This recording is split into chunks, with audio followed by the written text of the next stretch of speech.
What's up, everybody? Welcome to the Smoking Tire Podcast. Today's episode is brought to you by Off the Record. We love Off the Record. We use Off the Record, and I know you guys do too, because you always tell me about it when they make your tickets go away. Off the Record is a service that connects you with a qualified attorney if, in the event, you get a moving violation, big or small. Off the Record will set you up with an attorney in the jurisdiction where you got that ticket. They will go to court on your behalf. They'll speak to the prosecutor. They will deal with it and get those points off of your record. Just go to offtherecord.com/TST or download the Off the Record app. Use code TSTPOD. That'll get you 10% off all legal services at Off the Record. Don't forget, guys, don't plead guilty. If you get pulled over, if you get a ticket, get Off the Record. Go to offtherecord.com/TST or use code TSTPOD on the Off the Record app. All right, our guest today is a very, very talented and special individual. He is the head designer for the iconic Audi TT, co-designed the modern Volkswagen Beetle. His first project out of college was working on the Porsche 959. He has experience with the mainstream OEM, the aftermarket. He was head of design for 3 different car companies, and now he is the CEO of Manx, and I have a lot to talk to him about. Freeman Thomas, the legend, is in studio. It's the Smoking Tire Podcast. Let's go. Well, no, yeah, it's we dive bomb right in. Freeman Thomas, legend, is in the studio. Welcome. Thank you. Thank you for braving the 405. I know it sucks. Yeah. I did it yesterday the other way. It's crazy. It's crazy, but it was actually pretty smooth today, so it's not too bad. It was all right yesterday as well. I had so much fun with you and your team yesterday, and I'm going to get to that. I'm going to get to Manx. I'm going to get to today and what I got to do yesterday, driving the radial and the process of building the Manx. But I mean, how often do I get to talk to living legends? And so let's go back. Let's subtract, 30, 40 years in time. Art Center, like so many other talented designers, right? And what I really want to talk about first is, was it hard to get into Art Center? Because it's a notoriously hard program to get into today, but back then, same? Yeah, I mean, it's everybody takes a different road in, and I was in the Air Force, so I spent 4 years in the Air Force, and I got out, and I was going to Cal State Long Beach, and somehow there was a Road and Track magazine, and the best car magazine in the world. Yeah, and there was this paragraph in the beginning, about Bill Dobson, the guy that did all the technical illustrations and everything else, and he said, had this little paragraph and said, he can't believe that he found this school called Art Center College of Design that basically for drawing cars. Yeah. What he did all the time. And I go, what the? I've been doing this my whole life. I didn't know about it. Were you good at drawing before? I was passionate about drawing, and but I just didn't know. Here I am. There's a school for that. Pre-internet, you didn't. Right. Nobody in my family had done that route, and all that, and so I found out about Art Center. I went up there, and my eyes just fell out of my head. I just said, I have to be here. I never had any formal art or design, background or anything like that, and so but you had to do a portfolio. So I took a night class. Okay. There. And so you took the class there. Yeah. At Art so you didn't have to have a portfolio to get into a night class. Oh, okay. Or kind of like the fundamentals. Right. And so I took a night class, and with that night class, I built up a portfolio, and I got in. Wow. And so did you got in as an adult? Like, were you older than the other people in your class? I was at that time after the Air Force. I was about 20, about 23. Okay, so your freshman year, you were 23, basically. I was 23, yeah. Okay, yeah. cool. So, but I got in, You know, and it's tough. I mean, you do the normal workload is like all-nighters, all-nighters. I've heard that from everybody. Yeah. But I went through, I had Strother McMinn, you know, I had people like that. I had all of the great instructors. And then in the 5th semester, Larry Shinoda came out to Art Center. And he wanted to choose 2 students to take back. At that time, he was at International Harvester, Fort Wayne, Indiana. You know, prestigious. But this was, you know, Larry Shinoda, you know. And so... Was that his post-GM? He went there after GM? He was still doing work for Penske and a lot of other people. And so he chose a colleague of mine and myself to go back. And so I really got to know him. And that's after the summer, I worked for him privately for a couple more weeks. He liked what I was doing. And so I was only in the 5th semester, you know. But apparently he liked how I was doing. And then he asked me, hey, kid, you know, where do you want to go after Art Center? And I go, I want to go to Porsche. Sure. So why slum it? Yeah. You know? So I want to go somewhere where the cars look exactly the same every year. Yeah, exactly. So it's going to be an easy gig. So, and I don't know if I'm getting ahead of your question. No. This is exactly where I wanted to be. But he goes, he goes to lunch and he comes back and he says, "Hey, I don't know if you knew this, but I was in the skunk works at General Motors, and I was with a colleague, Anatole Lapine, Tony Lapine. And Tony now is the head of design for Porsche, and I called him. And so he talked about me, and then he said, hey, have the kid send me his portfolio. And so I sent him a portfolio, and they made me an offer without finishing Art Center. But I went back to Art Center, and Strother McMinn said, no, you have to finish. So I wrote them back, and they said, no problem. We're going to hold your position. We'll table it. Wow. And am I to understand correctly that your first project at Porsche was the 959? Yep. Which is crazy. But I mean, what an amazing thing. Now, let me ask you something. What do you think, in hindsight, that you might have been doing to impress Larry Shinoda that much at that time? You know, I always look at myself as kind of a versatile designer, and so I think that being a versatile designer, it's working on everything. So when I was in that internship, I was working on conventional trucks. I was working on future trucks and stuff like that. But I was also good at, I think, at doing something, just a piece of product design, all the way through to the end of what the big picture concept was. And I think a lot of designers only want that big picture. They can only do that one thing, right?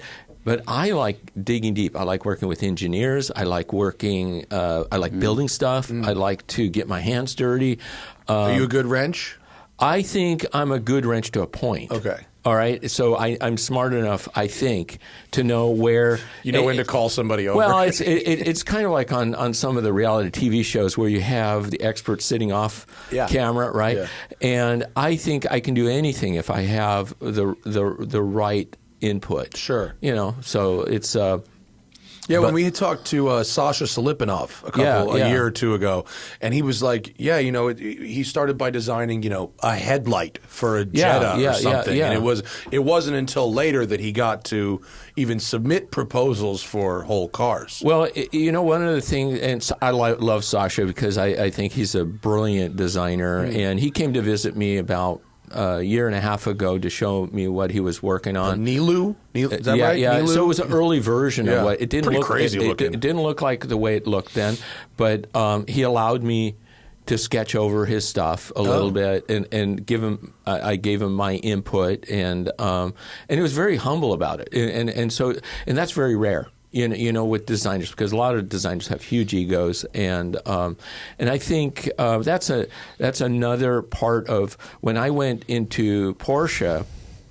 working for Tony Lapine, who is a legend, and Tony, was one of the first really disruptive designers. I mean, he worked under Bill Mitchell. Yeah. And of course, Bill Mitchell creating the Skunk Works and all of that was all about disruption, and it was all about doing things behind the scenes so that bringing a new idea to the forefront that nobody asked for. Yeah. But a Corvette Yeah. or He was Stingray, right? Was that Bill Mitchell? Bill Mitchell did he was head of GM design from after Harley Earl. Right. And okay. so he did all Corvette. Yeah, so basically. if you think about Stingray with Pete Brock and Larry Shinoda, that was all under Bill Mitchell. Yeah. Riviera, Tornado. Right. I mean, all of those cars. Yeah. And like the peak GM. Peak GM. Yeah. I mean, the Bill Mitchell era of GM created a lot of icons. Yeah. A lot of really amazing stuff. Yeah. And so with Tony, Tony was this, he was originally from Riga, Latvia. So he had this Russian accent. But after the war, he was a refugee. He had worked at Mercedes a little bit as a draftsman before the war, and he made his way to Detroit and somehow talked his way into GM. Ended up working in the Skunk Works, being the body draftsman and the engineer that created a lot of this stuff, and then went to. It's interesting that did Porsche seek him out because of his work at GM? That's a weird thing. Yeah, if you want to go for the full 3 hours, we can do this. So, but I've been fortunate to be. I think my career, has been that I've been able to witness and be a part of and listen to some of these amazing people. And I've been in that room. Well, now you are that person. Well, how try awesome. not to be. Try not to be. I mean, you're a humble guy, but Yeah. what your Audi TT design set Audi up for a decade. Yeah. I mean, or more, possibly. I mean, And those are all, those are all buildups. So with Tony, so he ended up being sent to Opel, and he set up the advanced design studio at Opel, and they that was under. Let me think. Chuck Jordan. Okay, so Chuck Jordan was later became head of design for General Motors, and Chuck was running Opel Design, and they built a brand new development center. And Tony, back in the 50s, when he first joined General Motors, this was like in 1957, he bought a brand new Carrera Coupe. Okay. Black on black. That's black with bone interior, black with bone, but probably like $1 million car today. 4-cam, everything, Rudge hubs, chrome Rudges, so $2 million car. and Bill Mitchell kind of, even though he didn't like a lot of foreign cars, Tony was this personality that he got along with Bill Mitchell, and so he ended up being sent to Germany in the late 60s, it's like 67, 68, and doing a lot of really interesting stuff at Opel. They create this Opel sedan where they make all the panels out of aluminum, and it goes racing, and it wins races against 911s and stuff. It's really cool. So then Chuck Jordan goes to Tony and says, hey, we're opening up this new development center. You know the Porsche family.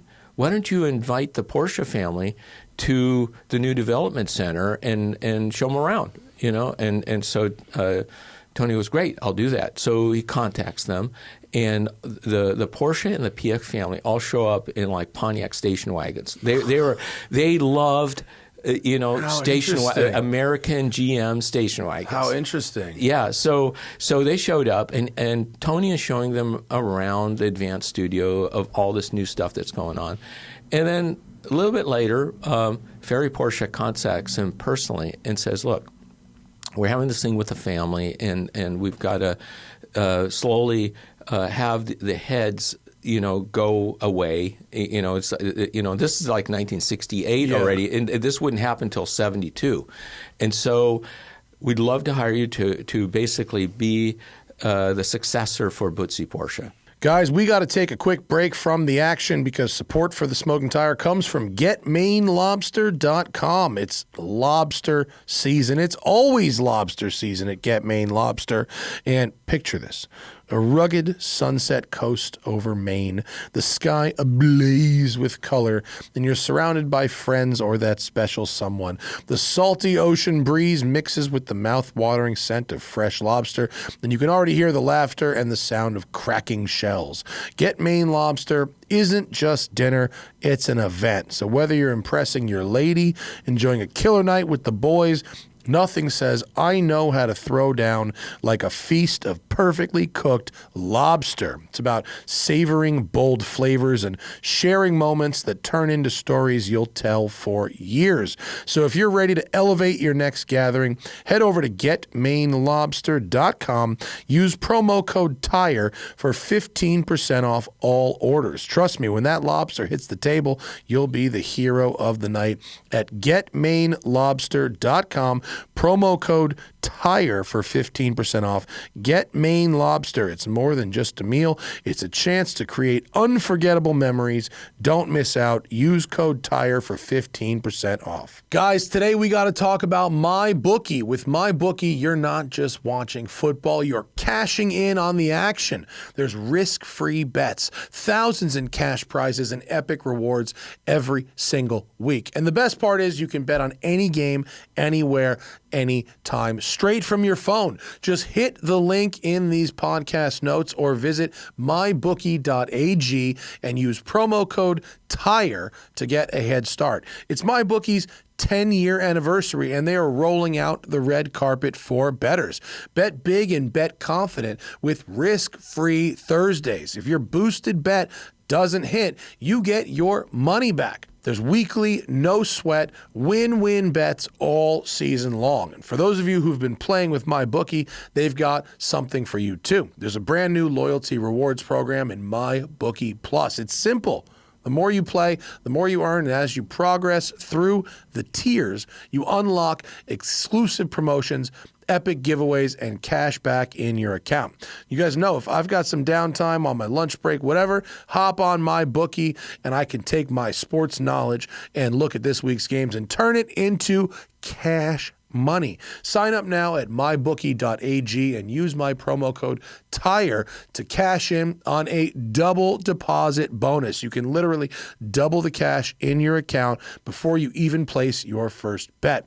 But don't wait on it. It's only available for a limited time. Turn that football knowledge into big-time payouts with MyBookie. Make your football season a winning season with MyBookie. Bet on anything, anytime, anywhere. All right, wow. And so no pressure. So he goes there, and he actually brings his team with him. Dick Soderberg, others, Wolfgang Moebius, Peter Reisinger. These are all later in the Porsche history. When you go into the books, you'll see these characters, and so they get in there, and eventually, he takes over, and then they start. Everything from Carrera RS, 928, hippie car, psychedelic car, all of those come out. Dick Soderberg designs 9083, the whole body on that. He designs 935. He designs the body design and the aerodynamics and everything on it. He's designing he's project chief for 959, 993. Which you can see the direct link to, obviously. Yeah, and that's all Dick Soderberg.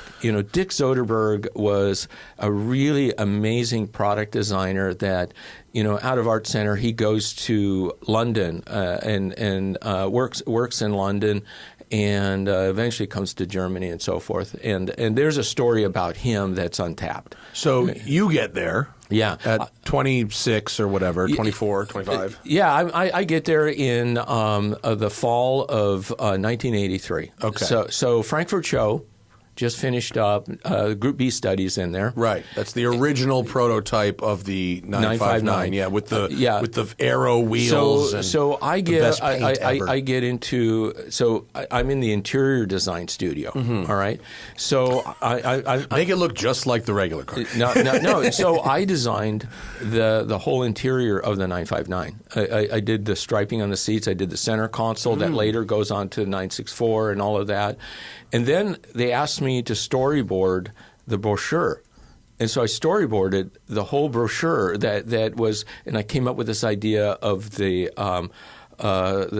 purple pink background lighting and all of that. It was like super German disco, right? I don't think I've ever actually seen one in person, but I remember the brochure must be worth thousands of dollars. And they have the posters and stuff like that. So do all that, and I designed the show stand for. Did you do materials as well for that car? Yes, so all the materials. When I went to Germany, they let me have 2 hours with a 959, which was a real delight, as you could imagine.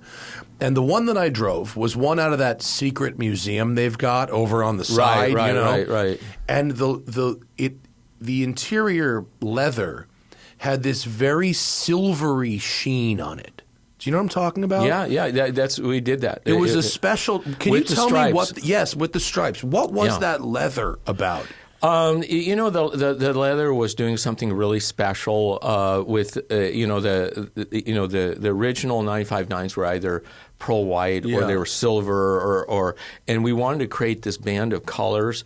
And it really was a gradient. Yeah, and a little bit of it was Tony Lapine, because you go back to those early GM concept days in the 60s doing the silver leathers and stuff like that. Yeah, the spaceman interiors. Exactly. So it was a little bit of that, and we even had Ferry Porsche coming into the studio, and so I was able to present to Ferry Porsche, and which was super pretty cool. Yeah, really cool. And the Porsche family, when they would spec their own cars, they would do these kind of wild builds. Yes. They would have crazy specs. So we had these 2 women, Frau Müller-Goodwin and another woman named Flaster, and they created the psychedelic cloth, all of those special... The Pasha. Yeah, and then Tony would come in and, for instance, like with the Pasha and all of that, fluorescent red until they outlawed it, and everything that Tony did was basically it was around the fringes of being outlawed, and those interiors, it was part of a conversation because Tony would love to talk design in words. And which is a powerful palette, when you start to, you can just say these key metaphors or words, and all of a sudden it creates this picture in your head. And so 959, that goes through, and then it's being run out of Dick Zoderberg's studio. So it's multiple people that are doing the design work on the front of that. A lot of aerodynamics, a lot of things that Helmut Bott would be coming into the studio. It basically head of development for Porsche, and he was hands on. He would do his own test driving, and you'd see the 959s. You could walk over to the test track from the studio, and you would see Jackie Ickx, you'd see Derek Bell, you'd see the racing department. The fastest drivers around that track were the engineers. Really? Bar none. Yeah. Bar none. No race driver could beat any of the engineers around the Weissach track. Yeah. It was insane. And how old were you at this time when you were on this team? I just turned in '83. I was 26. So, not to derail, did Porsche mean a ton to you as a kid? And then you were like, "Oh my God, I'm working on the flagship, fastest thing they've ever made as a road car." Yeah. Well, imagine. So we move to. So I grew up in Southern California, but then with my dad was also in the Air Force, and so we lived mostly in Europe. Germany, Greece, Spain. Norway, so I'm influenced really early on about kind of European design, and just this influence going through me. And so in '66, we moved back to Southern California, and then in '68, Jeff Swart moves almost next door. So his dad has got his everyday car is a 64 Porsche 901. Yeah. Bali blue. Yeah. And then his mom is driving a 356 C in slate gray. And so hanging out, and that neighborhood was just this typical kind of. What neighborhood was this? It's called Tanglewood in Cyprus. Oh, okay. Yeah. So it's just as normal, with alleyways and garage doors. But for some reason, this neighborhood, the cars were this beautiful mix between the Mustang, Corvairs, and then we had a guy named Mr. Clements, and Mr. Clements always had a Lancia, an old one that he was building, and then he had a Ferrari 250 GTE, and then there was a Mini Cooper in the neighborhood, and then so there's this really eclectic mix of foreign and American cars, and it was awesome. Which is so, it totally lines up to the designs that you have done. That the overall designs are this very California take on a European car, or vice versa, possibly a sort of Europeanization of a traditionally American design, like the Chrysler 300 or the Charger. Right. Well, fast forward. I get out. I'm at a high school, and in high school, I joined the Air Force, and so I go through basic training. I go through all this stuff, and I become a crash rescue fireman. Right on the flight line. I'm 18 and I'm driving one of those big crash rescue vehicles on the flight line. Wow. 6 and 8 wheel vehicles. Allison. Like a giant stake bed style truck. Yeah, basically? They're super advanced. Yeah. They're really cool. They're fast, and so I'm stationed at RAF Upper Hayford, which was near Oxford. It just happens to be where the Bicester Heritage Center. Heritage. It's right there, and so we're right in that. I'm in that area for almost 3 years, and the first thing I do is buy. Just make a great place for a cars and coffee. Oh God, yeah. So I'm the first thing I do is my dream was to have a Honda CB400F. Motorcycle. Yeah. So I save up enough from basic training and all of that, and I go down to Oxford and I buy a brand new off the showroom floor, red on red, CB400F. Okay. And so that's my only transportation for a while, and I'm driving. Silverstone is right down the road, so I sneak onto Silverstone. I'm able to use this bike, to drive into London. I go to London a lot. The schedule we had was 24 on, 24 off, and then every 2 weeks, 3 days off. Okay. And so I was able to go to London every other day, Learning a country by motorcycle is awesome. Is awesome. I like the idea of that very much. And then it started getting cold. For 3 months. And then I bought a 62 right-hand drive Beetle. Mm-hmm. Yeah. Of course, I could have bought a Mini Cooper for 25 pounds, but no, I had to have a Beetle, right, that spun out on every black ice, right? But that, being able to, I think when you're young, you're a sponge, you're absorbing everything. And of course, you're in a financial situation that you're basically next to poor, right? So you go to pubs, you go to places, you're looking, when I'm in London, I'm looking through the glass window of a Stratos and stuff like that. So you're dreaming, a lot of dreaming. And inadvertently, I don't realize it, but this is informing me. Sure. It's informing me. And so I get out of the Air Force, like I said, and then I go to Cal State Long Beach for a little bit. It's studying German. My mother was German, so I thought, I'm going to just major in German. And then I see that article in Road and Track. Yeah. And I go to Art Center, and before you know it, I'm up at Art Center. Well, and then turns out you accidentally have, a knowledge base from which to work in the car industry for 30 years. It's I think that it makes me really respect people that are self-taught. And I always say that people either grow as a flower or they grow as a weed. Yeah. I grew as a weed and as we know, weeds bloom, and they're and I think that in my world, eventually the people I would meet caught up. I was invited into certain rooms. I was invited to certain places. It's like Jay Mays, sought me out, and so he was my favorite designer growing up. Oh, it's amazing. Yeah. So Jay is amazing. He's also on our advisory board. So I worked for him 3 times.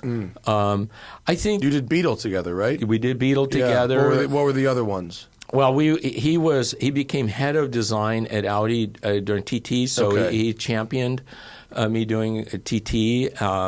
We did, and then of course I worked for him at Ford, and we did a slew of concept vehicles. I ran all the advanced design. The one that Philip has, the one with Mark Newson too. What's it called? No, that's 021C, and that was before I got there. Oh, okay. But hugely one of my favorite concepts, because that is look at that thing. Yeah, because they should have made that. So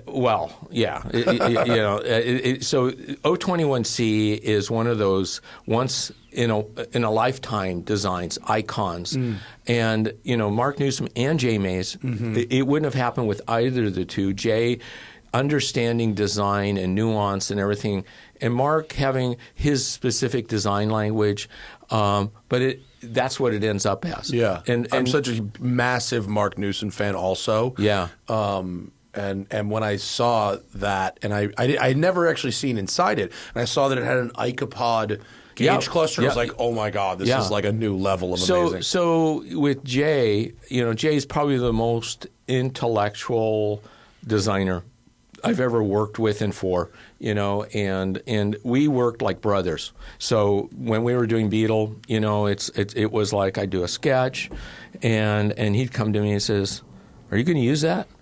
And I go, "I don't know. Do you want it?" Yeah. I go, "Okay." Yeah. So it was, and he's probably one of the few designs I really respect his opinion on, and moving forward. And I also, know where to push back, and I think that was my strength. Also, is that a lot of designers, they don't have a very strong philosophy or opinion. They're stylists. And I think a designer is a much deeper word. It's got to take one more quick break, folk, because we got Delete Me in the house. Guys, we got to take one quick break from the show for Delete Me, because someone I think, has been a victim of identity theft, maybe harassed or stalked, maybe doxxed. How about robocalls? That's my big problem. Is I had to get rid of the robocalls. It stinks. You got to put your phone number in to buy stuff online, and then they sell your phone number and your other data to all these people that just want you to buy their crap. You got to get rid of that stuff. And it's these data brokers, right? They compile the information, and they make a huge profit off your data. Your data is a commodity. People on the web can buy your private details, your phone, your address, your email, which can lead to identity theft, phishing attempts, harassment, and spam calls. But now you can protect your privacy with Delete Me. As a person who exists publicly and someone who shares their opinion online, I am aware of this kind of stuff, and that's why I recommend Delete Me. It's a subscription service that removes your personal info from hundreds of data brokers. All you got to do is sign up and provide Delete Me with exactly the information you want deleted, and their experts take it from there. Delete Me then sends you regular personalized privacy reports showing what they found, where they found it, and what they removed.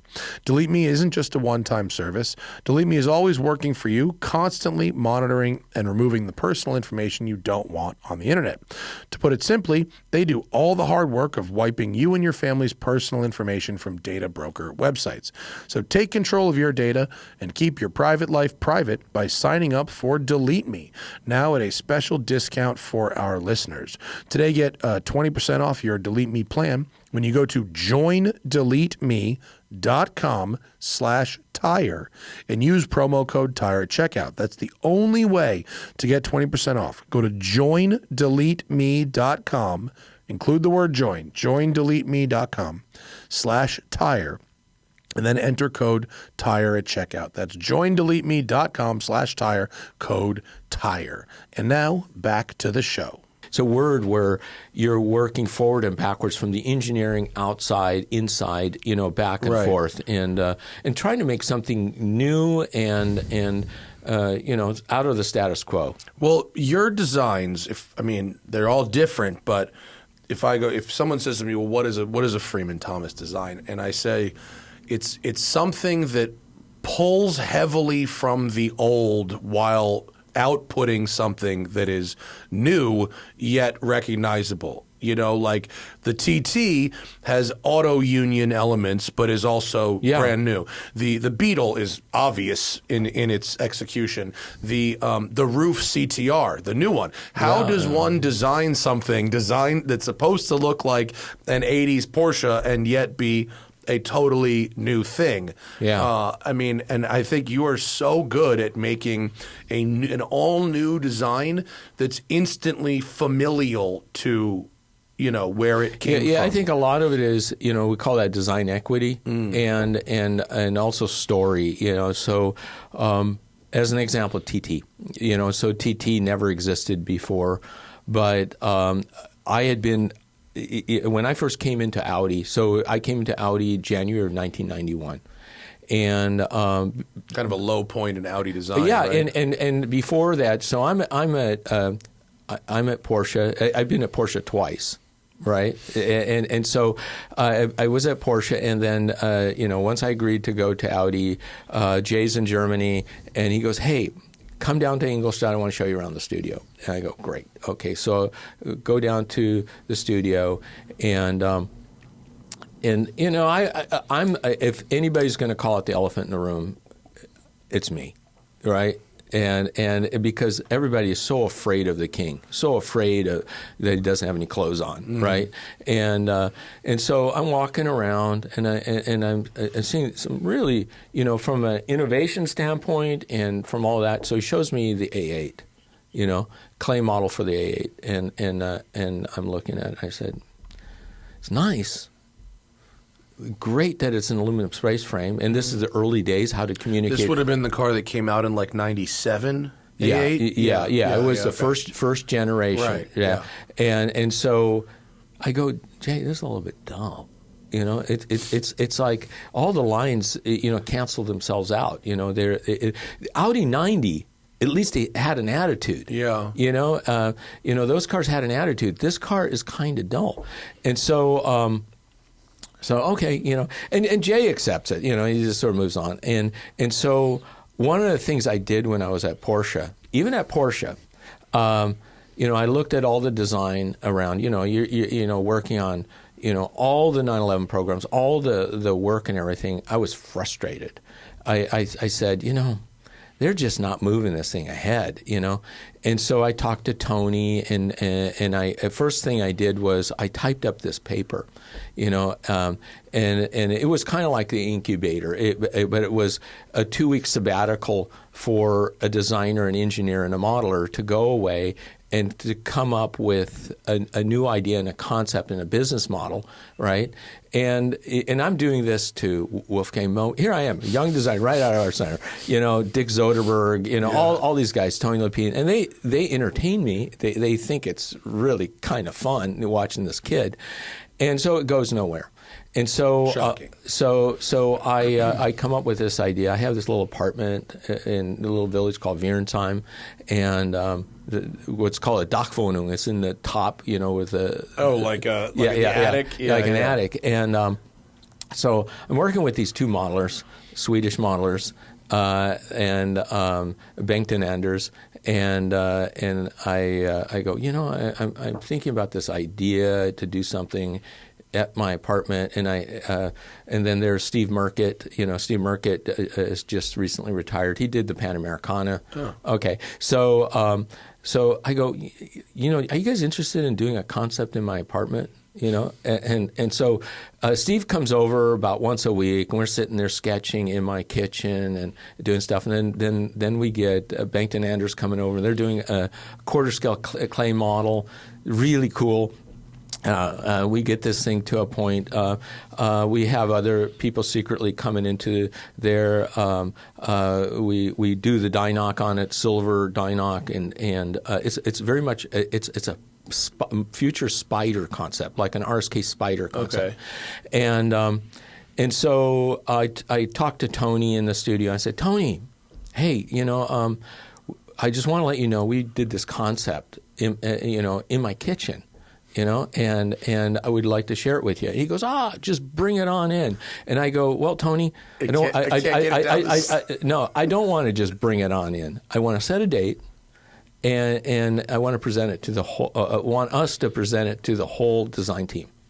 And so he agreed. And so we had this thing up in the upper office, which was all glass, and so we brought it in under Steve had a Renault Espace, the first generation, so it's quarter scale, and so we snuck it in with a cover on it. And everybody's going, what the hell is this thing, And so we have the whole design team in there, modelers that have been there since the late 50s. We've got engineers, we've got designers. And so we talk about Porsche, we talk about the studio, we talk about how young designers want to create something new, and so so we unveil it, and the discussion starts. First, it starts about how they love the concept and what's going on with it, and then the next 2 hours, literally 2 hours, and of course we have some liquor in the room and we have some pretzels, so it's fueling it. Yeah, and mandatory. And it goes on to what is wrong with our studio. Why can't we do these kinds of things? And so.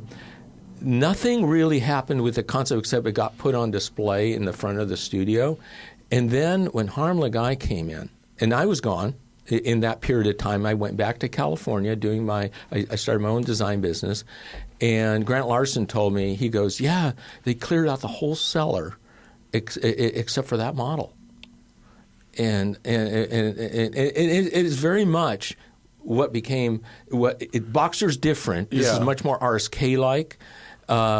Is there a name for it? Yeah, we call it the kitchen model. Does that exist on the internet? There's no photos of it. There's no photos of it. Yeah, and one day I'll bring it out. I actually have the model. You own it? I own the model. Cool. Oh, cool. Yeah. But it's timeless. Yeah. It's it's all pre-TT. It's pre all of that.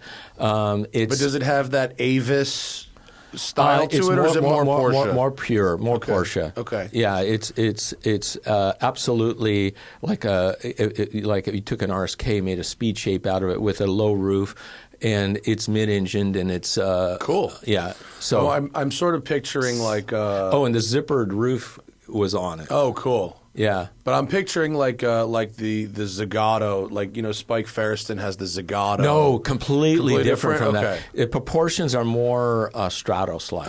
Yeah, funky. Yeah, cool. Okay, yeah. It's really as wide as it is long, and you sit inside of this little capsule-like area, it has a removable roof system and stuff like that. Cool. Yeah. You've mentioned Stratos a couple of times, but you haven't really done much that was wedgy. Your output was never very wedgy, was it? No, I use wedge in a different way, for direction and things like that. And one of the things I learned early at Porsche was.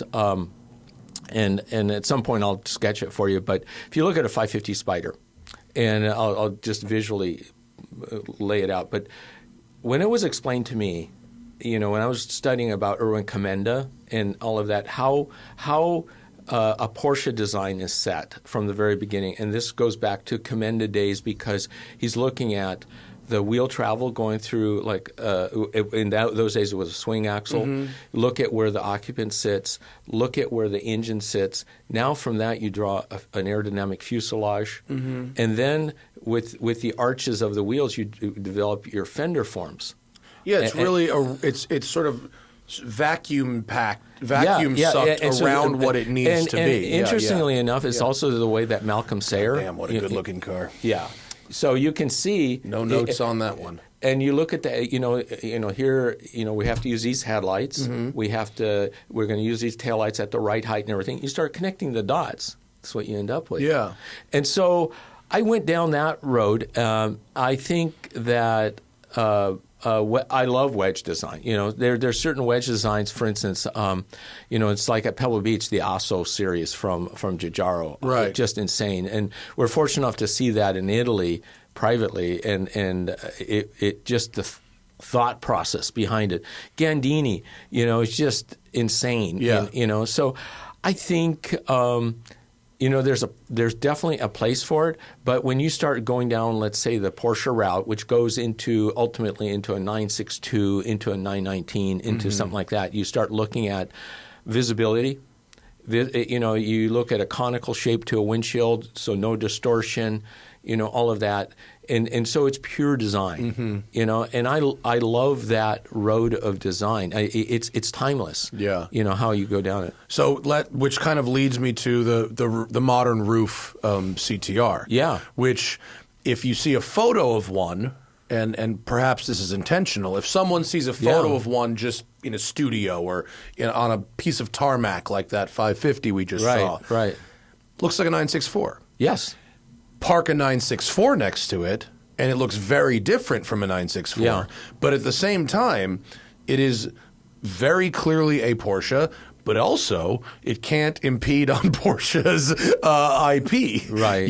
So what is that balance like? So go back years. So I'm with Alois in the early 2000s, and we're in New York, and with Estonia. And I have my notebook with me, and I sketch out a complete strategy for him. Mm-hmm. Go every kind of vehicle, from rear engine, mid engine, lengthened wheelbase, all the other stuff. Talk about a carbon monocoque tub. Talk about how to go about it. So years forward. We finally decide. I take about 2 weeks, and I go over to RUF, and I'm working with his guys. Fritz, one of the guys who just recently passed away. He built the original Yellowbird. Hans Curler. These are the original OGs of Porsche. I mean of RUF. And I said, Do you have a 964 body, an old one? So they had a little bit of a wrecked body, and I said, okay, we happen to have a plate, measuring plate, and we took a Sawzall to it. I just and with Alois always wanted to stretch the wheelbase. And so I go, okay, let's stretch the wheelbase, but we're going to do this in a way. We're going to Frankenstein this thing together. Mm-hmm. So we push the front 20, we push the rear 50 back. Because you have to hide it. Yeah. Stretch the wheelbase. And I said, Alois, this has got to look as though the original CTR evolved. Mm-hmm. The CTR is yours. The CTR is your icon, And so what we're going to do is use that. And so we keep the roof. We said, okay, that's going to stay. Take the hood on it, that's going to stay. All the side glass, rear glass, front glass, that's going to stay. And then we start to look at the engineering, and we stretched the wheelbase. We've just literally riveted together stuff. This thing looks like it's just fractured, right? And then he's working on the engineering, and he sees the intercooler, and the intercooler is sticking out in the back, by about that much, Okay. And so he goes, well, we can just fare that in like 993. And then I come up with the idea, let's take the doors out. So we took the doors out 30 millimeters aside. Mm-hmm. And then all of a sudden, that started to create the look. But this whole thing was metal first? It was not paper first? Well, we went metal. At that point, it was clay. Okay. So it was all clay model. Okay. Yeah, and so we went through. So I had another guy work with at Porsche. His name was Eric Obers. Eric was a clay modeler. He was also incredibly good at working together conceptually with a designer. So a lot of times I would be in California. I would sketch over stuff. I'd fly back, and then the point where we did the 30 millimeters out, it was a phone call first. And it was Eric and Alois on the line, and I said, let's take the doors out 30 millimeters. And Alois goes, what? And I go, no, let's take the doors out 30 millimeters. And by that you mean widen the doors. Widen the doors. Keep the cabin where it is. And so they did it in the clay model, and then I flew over, and then we basically, because if you look at it, it's basically a CTR, but then out of clay, we went back to the original NACA on the side, which is important.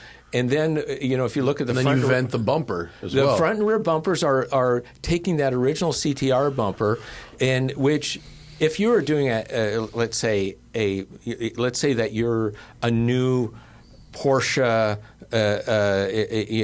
reimagineer, right? Yeah. And you were looking at this, and you would do something different, But this is down the school of thought of a 962. This is pure Porsche motorsport. And it was where I was able to take this car, like, for instance, the door sections and the way, you don't notice it until you look at it. Yeah. And the idea is that the fender flares, where they had to be, car's actually wider than a 959. Yeah. But the doors hide that. And so that and it makes it better aerodynamically. Yeah. It makes it so that we go back to more of a Carrera. It sort of minimizes the wide bodiness of the stance, the extreme suck out. Right. Which looks really 80s. Right. And so by taking the doors out and taking the fender flares out where they need to go, and then what we did was we took the wheel centers and we moved them way up into the body. So the idea is we took the whole top of the fender. Right. The car has been basically what happens on a 935. Yeah. Everything comes down. Instead of having about this much meat above the front wheel arch, right. It's like that. Yeah. So you can see it. It's way down there. And then the widened fender allowed us, one of the really weird places on a 911 is that place between the front hood shut and the headlight. It's forced. And so we breathed it out a little bit. And so the highlights and everything work naturally through that. You know what it kind of reminds me of a little bit, and this is a much simpler thing than what you did? The 1991 to 95 Corvette ZR1, where they wanted to make it wider.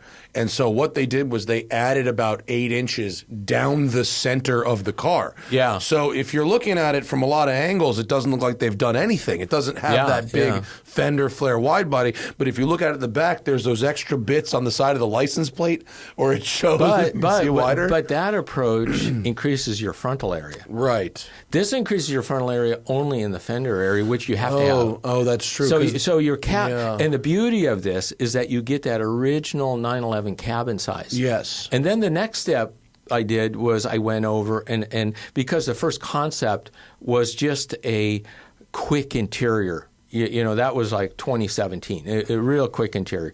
And so I went over there and took the 911 dash, did all the pieces that, those nice hi-fi knobs that are in there now, the center console, all of those pieces, and then redid the door panel so that all those parts are modular, and you could, let's say you want carbon or you want Pepita cloth or you want whatever, it fits in there, and it's all nice and modular, very product in the way it's approached. So the interior was the next part, and then of course,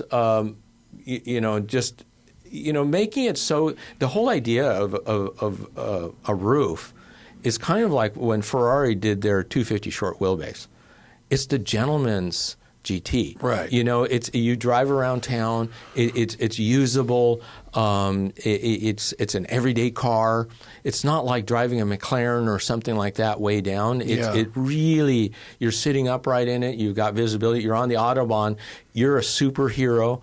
I had the opportunity to drive the prototype from Italy back to Pfaffenhausen with Alois in the original Yellowbird. We were just and we're going through. There it is. Yeah, and as soon as we got into Germany, where the Autobahn, holy cow, that thing, the thrust on that thing is just insane. Well, Zach and I had the opportunity to drive one a couple months ago. And magic. I've driven Bruce Meyer's original car as well. Yeah. Both. Yeah. I mean, both are unbelievable. But the new one is about as good as cars get. Yeah. Period. Well, he's done, even that first prototype had, because it's a carbon tub, push rod suspension, and the roll cage system is really strong. It's been tested. It's been launched off the road at high speed and rolled multiple times. You know, the thing is insanely on purpose strong. or just during some testing? I'm not going to go down that road. But but it's also it's very, for a car that makes as much power as it does. Yeah. And it's actually very friendly. I was able to slide it very easily. Yeah. And it doesn't really have any bad behaviors at all. Yeah. Yeah. And then it's just like ludicrously fast also. But I remember when Alois came and did the podcast the first time, and he pulled in with the yellow prototype, and I was just stunned, you know, and the execution of it, I mean, you know this, but like it is so perfect. It's just, it looks a tiny bit bigger than the old 911, but just like tighter in every way and smoother just a little bit, and all of it is just such a stunning car. Yeah, it just doesn't have anything extra. Yeah, Roofs shouldn't have extra things. No, and if you ask somebody, you know, in the beginning, you know, of you know, really, Alois created. You know, he gives his father a lot of credit for, you know, creating the garage. You know, but it was Alois who got into the Porsches, and it was Alois who, when his father passed away, really started getting into all of this stuff, and the customers just wanted more Porsche. Yeah. They wanted that nobody else was doing, and so he did the 5-speed gearbox. He got into turbo. He did the original. Well, to drive an original Yellowbird compared to what Porsche was selling at the time was completely ludicrous. And of course in 1987 when Road and Track did the original top speed test at Volkswagen Test Track, it was it was the car that, even with all of those cars there, they used the Yellowbird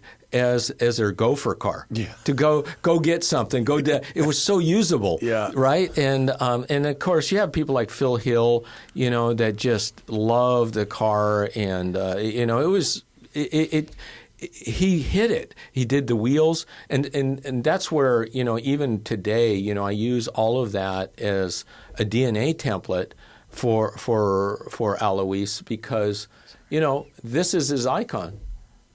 Oh, of course, there's some Bruce in there. Yeah, there's gotta be. Yeah, of course. But yeah, the original 87 car is very different from a contemporary Porsche, even from a 959. Yes. And the new car is unlike anything else that's on sale, really. Yeah, it really talks to the enthusiast that loves analog. Yeah. And I think a lot of people are trying to go onto that wagon now, you know, the analog stuff, but nothing is as simple and analog as the new roof. Yeah, and it offers that a lot of what we liked about Porsches from the 80s and 90s, the upright greenhouse that is still comfortable visibility for two all people. the way around. Oh, it's fantastic. You know, I remember thin pillars. It's great. Yeah. It's down to the thin pillars. You know, I remember talking with his driver Roser. He said part of the appeal of the original 911 cabin is that those A-pillars are so far back and they're thin, and so that when you come into a curve, you know, Stefan said, you know, I can see the curve. I'm in the curve. Right. You know, you look at, you know, take a 992. Those A-pillars are way in front of you. They're really fat. Yeah. So when Alois came up with I can only imagine. They're trying original Countach. Yeah. You know, I right? know. Yeah. The Countach, go backward. The Countach is pretty thin, actually. The Countach is not bad. The Aventador is worse. Yeah. So you know, I learned a lot from Stefan. You know, I listened to him. You know, he was informing me even before we started the new CTR, and so that's why I wanted to keep that original cabin, and I wanted to, with the integrated roll cage that Alois came up with, you know, which really is amazingly strong. You know, it's hard to beat high strength steel, you know, in a rollover, because even as you get a car that's years down the road, the crushability and everything else stays really consistent. Well, I want to talk about Myers-Manx, because I went down. I get like a little bit of an overlap, because I'm now a customer, I'm buying a radial Manx, which my wife and I came down and joined you and the team to spec it out yesterday, and I think we landed in a place that I'm very happy with. I think the car is going to be amazing. It's going to be stunning. And then I spent 4 hours driving the radial prototype around, Yeah. which is batshit. Yeah. Aircraft engines in cars are good. They are good and right. But now that I know about your history in Southern California, I think I understand what draws you to Myers Manx as a brand. But what don't I know about your connection to Myers Manx historically? So my love affair with Myers Manx really goes back probably to the early 70s. Didn't know Bruce, just knew about, always a Volkswagen fan. Loved what Bruce did. When I was in high school, after Myers Manx shut down, I went to a place that was still making the SR on Placentia Avenue, literally across the street from where we're at now. And so, being in California and understanding the beach culture and the surf culture, I went to Huntington Beach High School. Just a lot of that, around Huntington Beach Pier, Newport, Laguna, the feeling around it. So fast forward, when I'm at Volkswagen Design, and by chance I meet Bruce Myers. And my head is clicking because I've been designing in the studio a Myers Manx, right? And I thought, I'm going to just take the chance. I'm going to invite Bruce, to stay with us a couple of days. So he stays at my house. This is like mid-'90s. Okay. And then we spent a couple of days in the studio, and I'm showing him all this stuff, and he's loving it. And this is before he brought Myers Manx back. Mm-hmm. He had just gone to Le Mans, and he was at the track where they had set up this meeting of like about 500 Manxes and Manx clones, and it was this in France. Wow. And it was this heartwarming experience for him, and he talked about his time in the 60s, and towards the end of the 60s he had a credit line of $1 million, and he could do this and that, and then of course how he was pushed out of his company and all of this, and I always loved the story, and the authenticity of Myers Manx from that point, and so fast forward again, end of 2017 I retire from Ford early, and I just wanted to take a sabbatical. And I already met Philip Serafim through Alois in Estonia, mm-hmm. and so we became good friends. And around, I would say 2019, something like that, Philip and I started talking about Myers Manx, and he encouraged me to give them a call. So I gave Bruce and Winnie a call, and we went down to visit him in Valley Center. No intention of buying the company or anything, just going down there because Philip had owned a Manxter. Okay, this really almost like Irish green, colored Manxter. It was gorgeous, and now he has it again. It's in Japan, and good Tokyo car. Yes, and so. That point, Bruce looked at me, and I know he's looking at Philip as well. He goes, the only people I ever want to sell the company to is you. And I go, whoa, and so we got serious. Yeah. And I'd already been doing a lot of concepts behind the scenes and trying to figure out what this next thing is. And like what were you showing him in the 90s? You had designed a Manx. What was it? I'll show you. It was this is one that was a little bit later, but this is. Because now we got the electric stuff, which we'll get to in a minute, but you've got the sort of classic stuff, which looks more or less like the stuff they were doing in the 60s, although the radial one is modernized a bit. So I don't want to circulate this one too much. But okay, so I can't show it on the show. So that's 1999. Oh, okay. So you've got a sort of yes. I mean this looks like the sort of version of you Manxed that Beetle. Yes. The new Beetle. Yeah. I'm sorry we can't show it on the show, but insider knowledge, but it looks cool. And that was, and I've seen the model of that van at the office yesterday. The Yeah. model of the microbus there too. Yeah. So that's actually a canoe, and so that's another story. Oh, it's a canoe. Yeah. But we did that when I was with Jay Mays. There's another story. We can split this out in a lot of different ways, but not to deluge. Okay. But anyways, so we have a magical connection, right? And so we go and we've tried to figure this thing out, and we're doing a lot of discussions, and we're doing our due diligence. You know, what do we get? What's this and that, and it goes on. And we take our time with it, and we decide to kind of stop it for a little bit, you know, because we couldn't get exactly what we wanted. Mm-hmm. And then and it goes away for about 8 months. And then Philip calls me up and he goes, you know, this thing with Myers Manx, I think we just really lost out on something. And he goes, this time I only want you to go and talk to them, you know, and call them up, and only you talk to them. I go, okay. So I call up Bruce and Winnie.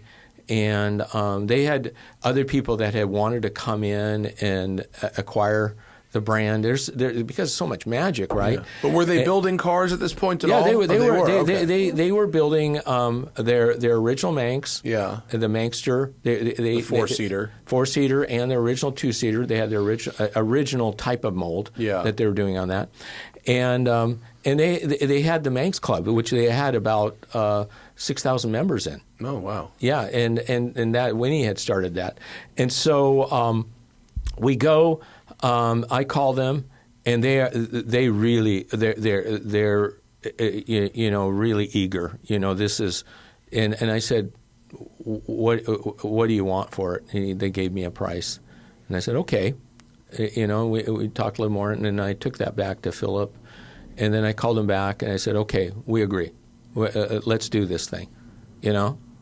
So then, you know, we wanted to make sure that we got all of the trademarks and all of the stuff that they had redone. But we also wanted to make it a very human process, you know, because one of the things I would imagine, Bruce is already in his 90s, and I want to make sure that Bruce's legacy is really protected.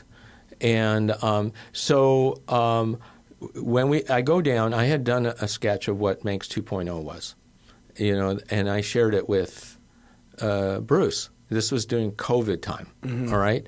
And so he loved it. He fell in love with it. And 2.0 is the electric. The electric. Yeah. Because that's what he envisioned, you know. I mean, again, in your design, you look at it and you go, well, that's a Myers Manx, but it also looks new. So we did the deal, and of course we put the company in hiatus for a while because it was really only, as far as on the design side, it was my colleague Ron Anderson and myself. And I started working at his house. I worked with him at Ford. He's a designer, but he's mostly a digital modeler, you know. So we problem solving. He's a good problem solver as well. So we're going through and we're engineering this thing at the same time, you know. So we're going through, fast forward, we create the original green car. And by that time, we were built up the team a little bit. It has an incredible reaction, getting great response. Lots of deposits coming in. Yeah, how many? I mean, in the first 3 days, didn't you get thousands of orders? Yes. Yes. Just crazy. Did that freak you out? It amazed me, you know, and it's so. But people loved it. They loved. Wait, Zach, find the electric car. Where Our Future, is that where it is? Yeah. There. That's 2.0. 2.0. That's it. So if you go and you just look at that's there. It. There's the green car. Look at the back end. You know, so the idea of the taillights are the nod to those original VW taillights. But they're awesome. The instrument is a nod to the original Volkswagen, but we have a smart screen in it. The rear end was probably the rear end and the cladding because I didn't want to do this flush cladding. I wanted it to, because part of the story of the Myers Manx is that it can cross a stream, and Bruce would say it's like a dress, you know, and it would, you know, going across that stream, and so that the whole idea is that it's finished as well, that you can wash it and clean it and everything, and we have this beautiful hardware that connects it all, and the taillights. Now that you mention it, can I get those taillights on my Radial? Will they fit? It'll be a while. Eventually, we can retrofit. Okay, cool. Yeah. Those taillights should be backwards compatible to the Radials. I know. Those are sick. Yeah, they look like rocket the boosters. LED and everything else. And we'll invite you guys to our other building, which is our R&D. Yeah, we went down there. That's where I had to bring the check. Oh, that. But I'm going to take you through some stuff. Oh, okay. Because Cool. we're now using AR. It looks great. It does. The electric Yeah, it really one does. looks Well, great. the idea is it's all of this equity. It's Bruce. Yeah. And all I did was finish it. You know, and the hard top was I wanted to make sure that it was just beautiful, tight, you know, and coupy and it pivots and everything else. And of course, the wheels are really important. Yeah. You know, I wanted we did the 3, 5, 6 centers on them with with the slots, stuff like that. And Yeah. So we've got that's the new one, right? But we've still got the heritage products, right? Right. Well, we also have the Resorter. So the Resort. Oh yes. The Resorter is the 4-seater, and there it is, the gray one. There's the remastered Resorter, and then there's the electric Resorter. Electric Resorter. Go back to the page on the future. Yeah. Which is the 4-seat. All the way to the right. Yeah. So if you look at that. So that's basically it takes all of the goodness that we've engineered into the 2.0. We make it a 4-seater. And Bruce, the original 4-seater that he didn't do. It was one of his partners that did it, and he never liked it. And so I did this with the mindset that he would love this one. And what didn't he like about it that you fixed? Everything, because the original Resorter didn't even have the same bonnet and stuff like that. It was awkward. The dashboard, the way that it was done on the sides and the back end and everything. So we made this one so it was all holistic, and of course we made the windshield fold down, which of course. When you're in Sardinia, what do you do, right? You can't have a windshield; it's getting in your way. It's exactly. And where are you going to put your surfboard, right? So as I was driving the Radial around yesterday, I was sort of like, "Can I get this without a windshield? Would that be good?" And I ultimately decided I don't think it would be good, but I think it would be. It might be good for a day. Is this the original? That's the original. So you can see that it's a bit awkward in areas and. Ted's Aircraft Interiors presents. Yeah, Bruce originally called it the Turista because the Turista is the sickness you get when you're down in Mexico. But so it's Resorter, and I like I like the idea of a 4-seat one, right? I mean, 'cause especially. The number of people these days that just keep talking about, I can bring my kids with me. I can bring my kids with me. It's really a popular version from the standpoint that for hotels and resorts and people that really want to bring. And it's that picture is amazing. That's the gifting suite from. Is it? Remember when I told you about the gifting suite at Pebble? He had 8 of those little tiny houses, each one for one of his companies, and you'd walk through each one, and they would just throw tons of swag in the tote bag. And I came home with this overflowing. I had that picture. Yeah. I'm glad you could finally see what that looks like now. That's amazing. So there you can see a little bit of the update. Oh, I like the steering wheel. Yeah, and that's a good one.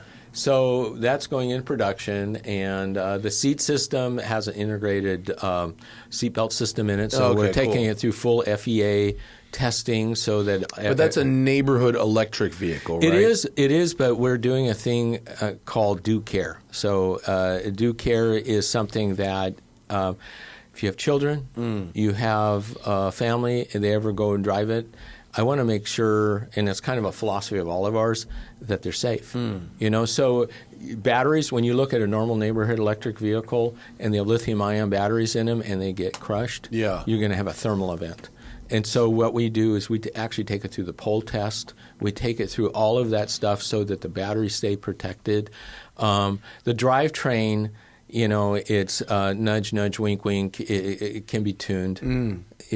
So for off-road use only, of course. Yeah, and we'll see what we do in the future. But the idea is to create the best neighborhood electric vehicle that full up, you're in Laguna on the steepest hill with a trailer on the back, by the way. You're just going to go 25 miles an hour up that hill. Because the problem with most neighborhood electric vehicles is that they suck. They suck. They look stupid. They're basically they're golf cart plus. Yeah, they're golf carts. And this is something where, if I'm in the south of France, I'm in Malibu. Yeah.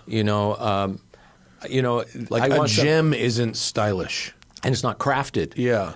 So this is, we both love watches. Yeah. So watches, it could be a Timex. Yeah. It could be some plastic piece of. Yeah, those are not good. Yeah, but it doesn't have to be, right? It all does the same function, right? Right. No, of course. No, I meant what Zach pulled up. That's not good. No. That is a sad-looking vehicle. I'll tell you a little story behind that. Is one of our design colleagues when we were at Art Center, Dan Sturgis. So Dan Sturgis is this crazy kid. So he actually graduated with my colleague Frank Sacedo. And so Dan Sturgis goes to Frog Design. He's really creative. And he comes up with this idea, low-speed vehicle, right? And so, but there's no regulation for it, no regulatory. And he takes it through and he creates the NEV regulation. Oh, okay. But he runs out of money. And he has to sell everything off. Chrysler buys it, and it becomes the original gem car. Oh, wow. I didn't realize that. Yeah, and then, of course, they restyled it, which I think was a mistake. It looks very weird. It's dumpy. Yeah. It's not a good look. Yeah. Yours looks much better. But this is what designers love. Yeah. Give me the bones of that car, that vehicle, and you can make it go from I hate it to I don't know why I love it, but I just do. Yeah, well, this compared to the Manx, this doesn't have the sort of happiness. Well, value. We talk about value all the time, and value. What is it? It's long after you forget about the price. It's what it stays is the value, right? And value is something that everything. Whether you buy a 964. You buy a watch, you buy a pair of Levi's, you buy those pair of shoes. It's like when it exceeds your expectations. Right. Value is something that it goes on. The house you buy, where you live. Some people don't value anything. They just want the cheapest, lowest price. Get me through there. It's like I'll drive along and I'll go through neighborhoods and just happen to be looking up and I'll see lights in the evening, full bright fluorescent lights in somebody's house, and I'm going, "What the fuck?" That person has no sensitivity to nuance. Sure, right? Sure. And I think the person that understands nuance, Apple, when they created, with Steve Jobs, I think Steve Jobs absolutely understood nuance. Yeah, and he understood craftsmanship and quality and experience. I was just talking about this yesterday, literally yesterday. My MacBook Pro is not the fastest, most powerful, best, hardware stats, whatever, but I have spent 6 hours a day with my hands touching it, and it feels the best in my hands. That click and that just feels nice. Yeah. That's it. And it's that satisfaction that never goes away. Yeah. And I think that's where when you look at a Leica camera, and just the satisfaction of that click, of the barrel of the lens, of all of that, and then you take something that looks aluminum, TT was all about exceeding your expectations. Sure. The vents were like Leica barrels. That rubber shifter boot is possibly the best shifter boot of all time. Yeah. The baseball glove stitching on the leather is possibly the best interior choice ever made. And those were the cross-cultural things that made its way into a car. Yeah. And I the baseball was, I kept thinking about I would be in Munich, and this is like, just remember the original TT concept we did 94 and 95. All right. Mm-hmm. So I'm in Munich and I'm looking around, and early days of MTV, early days of internet and things like that. And I see a kid walking along, and he's got his Lodenfrei, his German wear. Yeah. But he's wearing a pair of Levi's, and he's wearing a pair of Nikes or Adidas or something, which would never have been allowed before, the sports shoes in Germany, wearing like that. And so I think that we can pick and choose. I came up with a word called cultural architect. I think it's the best word that describes what I do is observe culture. And then the other saying is the only way to predict the future is to create it. Yeah. And I think pushing it out ahead, having these equitable things that come in. We've all seen the future renderings of a city. Yeah. And then you look at a picture of Tuscany. Yeah. And or London, and you think, oh my God, you look at a picture of London and the roads are doing this and it twists around and what people don't understand is that's what makes it interesting. Right. It's why, I also say the best way to find your way is to get lost. Sure. And you go into a city like that, whereas some cities that are built on a grid and they're just boring. Yeah. I will take Rome over Phoenix. Thank you very much. Yeah. Yeah, I completely agree. Why do you think, just to circle back to it, that we never saw baseball stitching again? I think it was such a hit when it came out, and no one else picked up on it. I think probably because it was such a certain things you can repeat again, and somebody can take it and they can. But it became such a signature part of the TT that if somebody would have done it, they would have said, "Hey, I just got an idea. Can you baseball stitch my Manx?" Oh. We'd talk Freeman to Thomas Design. We'll talk to Brenda. Brenda was awesome. I love working with Brenda. I love working with Miles. All you guys are great. She will work out. Enough because money. We're doing that brown leather. I know, enough money and time. We can do anything. How much? So that was. I just tell you this really quick because it reminded me of this. So. My boss at Porsche, Anatol Lupin, with his Russian accent, he would always say, "You bring money, we build car." Yeah, yeah. And then the radial thing, which is just crazy. Yes. I got to drive it yesterday for the first time. I've been asking Philip for months to drive it. Finally got to. It's still that's the car I drove. I spent 4 hours driving it yesterday. I mean, what a thing! Yes. And what are your thoughts on this 3-cylinder radial engine in the back of this 1,500-pound buggy? So to be completely honest, this was Philip's idea. And this is what I love about Philip. For the record, smart guy. Yes. So what I love about Philip is that as a designer, I have my thoughts. Mm-hmm. I have places I want to go. I have all of that.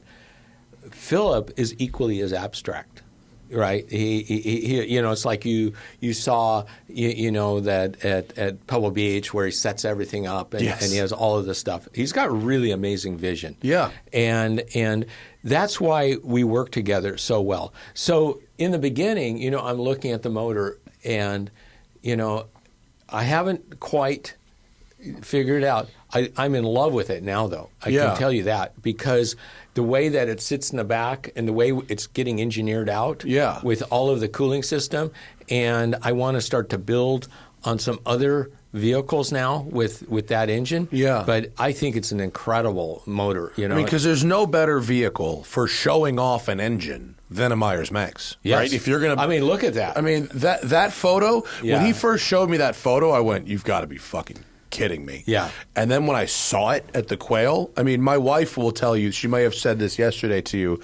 She loved you, by the way. And she may have said, she said to me, you have never had a reaction to any car like that. I saw it and I sat in it, and then I went, "We're buying this." Yeah, you put the deposit down weeks before you drove it. Which is a very bad idea, but I did. It was fine. Now, we're bringing in, for instance, like last week, I won't mention the name, but a very known designer came in to look at he wanted to look at a Manxster. Easy. And then all of a sudden he sees this, he flips out. And now he wants that. This is what he wants. Because if you're used to normal cars, you look at that and you go, "I have to have that." I've had all the normal cars. What is the next level of car heroin? It's that. Yeah, it is. And we're in the culture of cars and coffee and stuff like that. And everybody's going to, they think bringing in the latest McLaren or the latest whatever supercar or whatever is going to be it. And there's going to be some of those that you're going to really look at. But this is left field. Yeah, no, this is really, really wild stuff. And funny enough, it's approachable. It's got it's very easy to drive, and it's got this kind of people that love mechanisms, love machinery, love things that visually explain how they work. Yes. For me, expose the screw. Yeah. Celebrate. Let's celebrate that screw. Let's not hide it. Let's not make a plastic clip for it. Right. Totally. And yesterday, I drove it around and I parked it all over for photography because we're doing a story on it for Road and Track. And the conversations that I had with people were crazy. Yeah. I mean, first off, most people, which is kind of funny. Nice job, Zach. Yep. Most people don't know the difference between a rotary and a radial. So you have to explain what the difference is, which is fine. Yes. The people who do know it's a radial are like, their head explodes. It sounds like a Cessna. Yeah. It does not sound like a regular car. Yeah. It's powerful, especially for a 1,500-pound car. It makes more than enough power. It accelerates quickly and smoothly, and it's got a great torque band. But more importantly, from 0 to 80, that's where your fun happens. It's more fun at 35 than any supercar by a lot. Yeah. And it's just incredibly engaging. And nobody hates it. Nobody. You're not a douchebag. You are an interesting person that has a positive vibe going when you're driving this thing. And it's just so neat. No, it's. I think when Philip discovered this motor, he was as smitten with it. He was just smitten with it because he loves aircraft. Who flies a 1953 Albatross, seaplane. He invited us to go. We need to go fly on the plane. No, so your first. Grab a picture of Air Manx. Your first inclination is fear, and but then when you're on it, it is the most smooth. Flying aircraft. You can open up the whole side of the aircraft, and for some reason the air does not come in. Yeah. And knowing that this There's was that great video of Leno popping up from his nose outside the cockpit. There's a beautiful film of it landing on Lake Como with the Italian music. It's gorgeous. I mean, it's just gorgeous. Yeah. And anybody can buy a Gulfstream. This is next level. And if you fly, let's say you do a trip around Catalina or something, it's so graceful, and it is, that part of flight that's still romantic. Yeah. And you fly. Literally, you can fly about 30 feet off the water. Yeah. And it's gorgeous. It's just. Well, it's the same. It's like a Myers Manx. Like it is the part of driving. Well, this was Philip. I remember him texting me pictures of the plane, and of course, your head is. You got to remember, your head is somewhere else when this text comes through. So you're thinking, what the? Yeah. So that's the magic of Philip. Yeah. Well, and he's, look, the guy has many resources. He could drive any car he wants. Yeah. But he showed up to the studio yesterday in a Gulf country. Yeah. I mean, that's, well, he's driven through multiple times. He did a rally in Italy in his Stratos Zero. Yeah. He's driven through the streets of Torino in the Stratos Zero. He uses it. Yeah, which is awesome. Driven to the Beverly Hills Hotel in the Stratos Zero. And he loves different. He loves unique. He loves smart. He loves, clever. He got to know Gandini.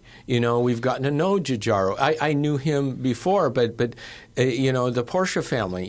These are all people that somehow share that passion and curiosity that we have. Yeah. Well, and if you had asked me, I mean, look, I like Volkswagens. I liked the Myers Manx. I thought it was cool. But if you'd asked me 6 months ago if I would spend six figures on a Myers Manx, the answer would have not have been yes.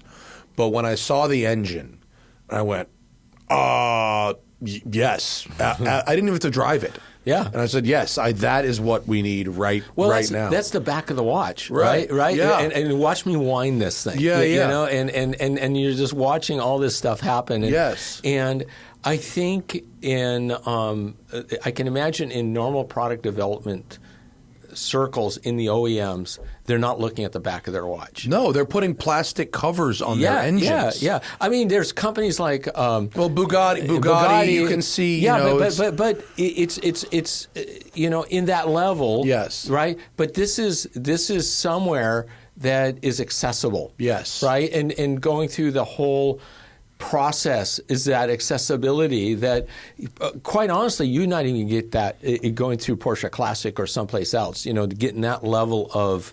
The experience that Hannah and I had for 3 hours yesterday, going through first Brenda's little psychology test, which was fun. We did a little game. Where it was, are you technical or natural? Are you which of these images of California appeals to you? Is it the 60s sort of hippie beach? Is it the Silicon Valley sort of modern concrete? Or is it, and this 20-minute exercise, and then colors and materials, and we could do anything.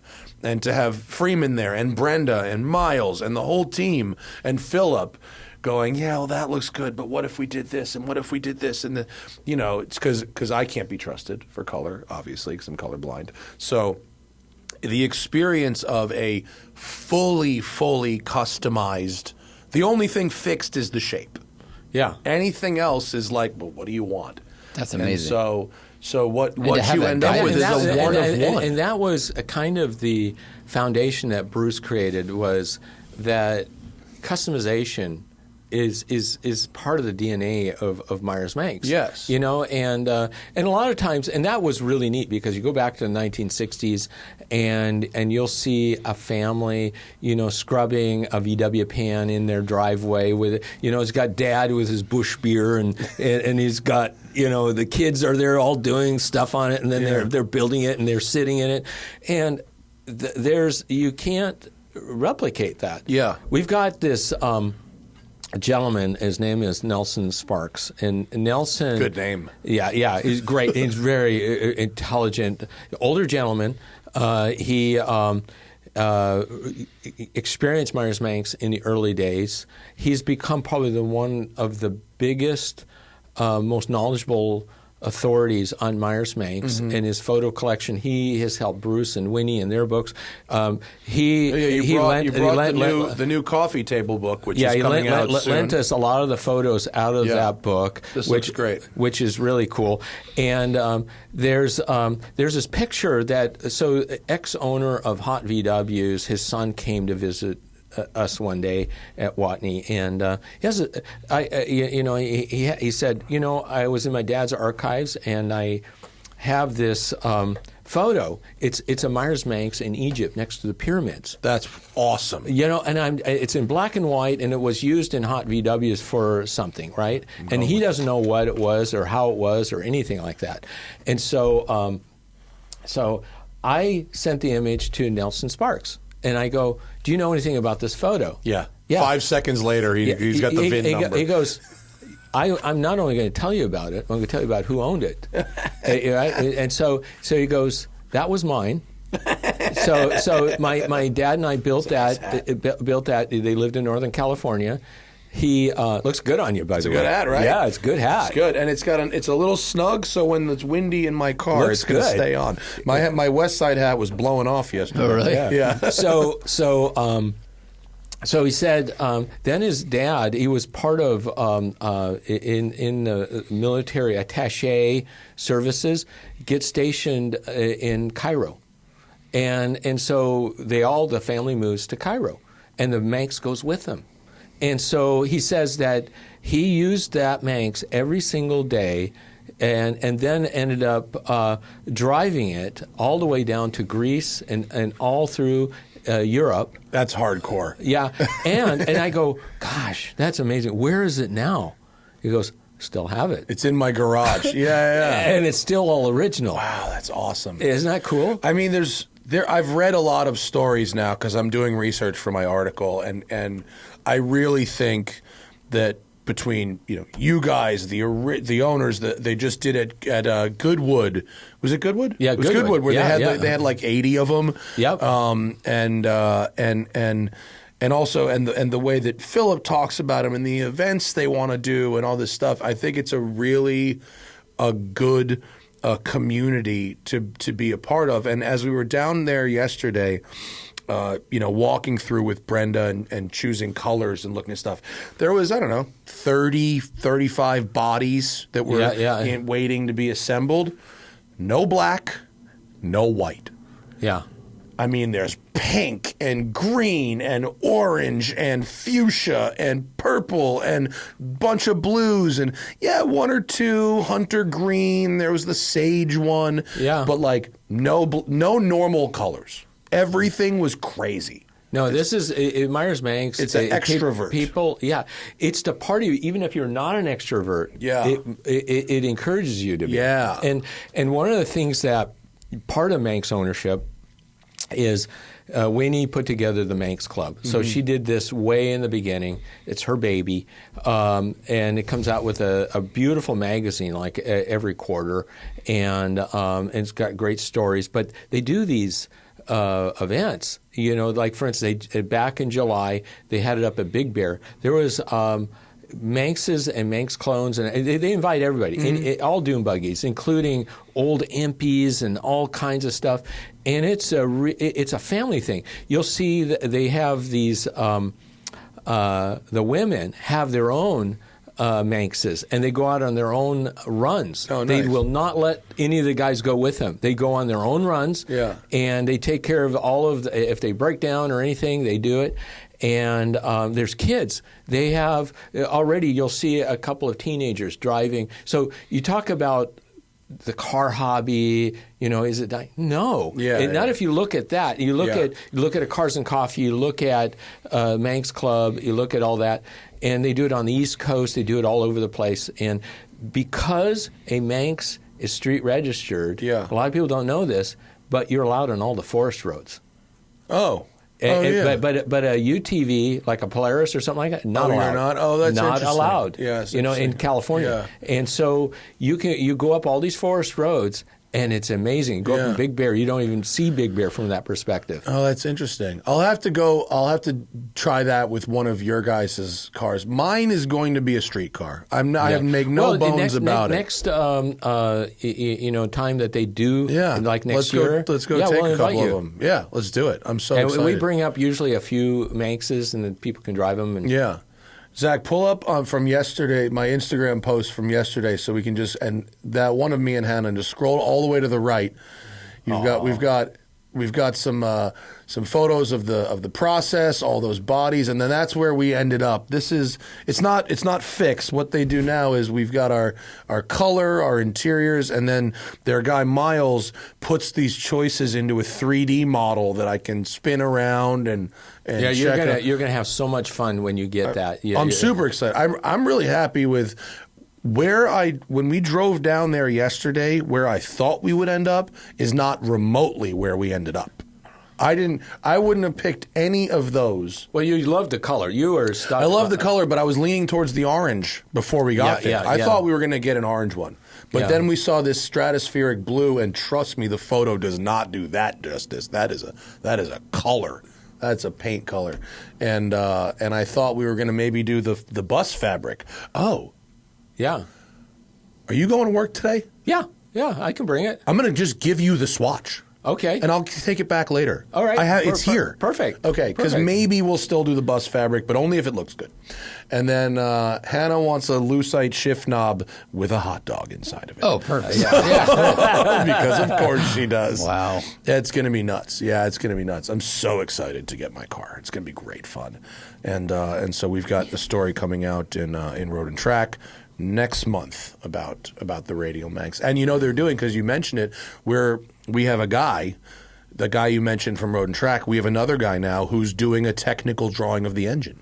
Of the radial. Wow. Yeah. That's going to be freaking awesome. Yeah, which we'll get the raw file, and you could hang it on the wall. In the office we'll love that. We will love that. Yeah. I'm gonna get one for myself and hang it on the wall. Well, that's the thing about what intrigued me and still intrigues me about Myers Manx is, some brands are tough. They're difficult to early days at Audi, I'll be honest with you, if people say, well, tell me about Audi. Yeah. Well, what we created out of Audi, now you can tell the story. Yeah. Now it has a story.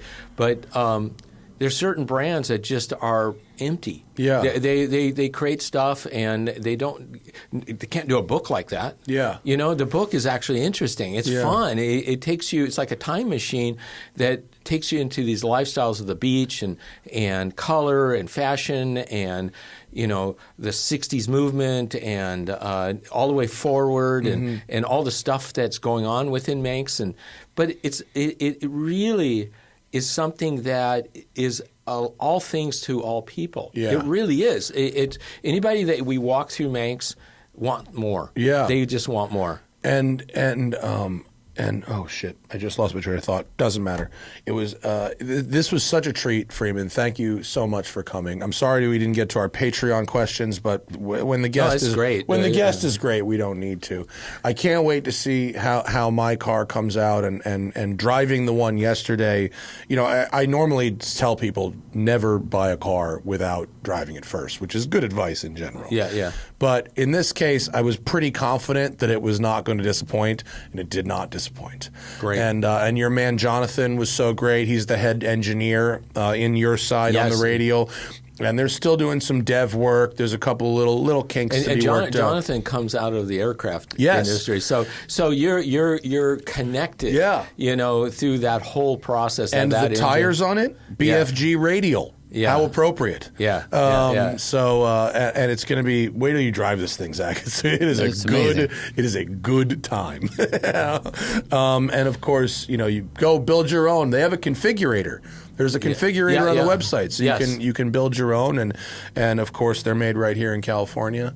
So give Freeman a buzz. Even the bodies, we still build them locally. And supporting all of these mom and pop businesses that do special things like the bumper bars and the stainless and the wheels are all made in the States. And, so it's all just supporting craftsmen and people and artists and it's handmade stuff. And I can tell you, everybody at Myers Manx is passionate about Myers Manx. They love the story. They love. And you met Corey. Corey worked directly for Bruce as a freaking teenager. I still doubt the math on that. It doesn't seem like he's old enough to have actually worked for Bruce. When we first he swears he is, but I'm not buying it. We saw it. I can tell you for sure. That's awesome. Well, thank you for coming. Thank you to our audience for for thank you for listening having to me. us. A of real course. pleasure. And I'll see you again down soon at the office. It's going to be fun to build your Manx. Oh, yes. Yeah. Oh, yes. Thank you to our patrons. We didn't get to your questions, but that's the way the cookie crumbles sometimes. And we'll see you all next time. Bye.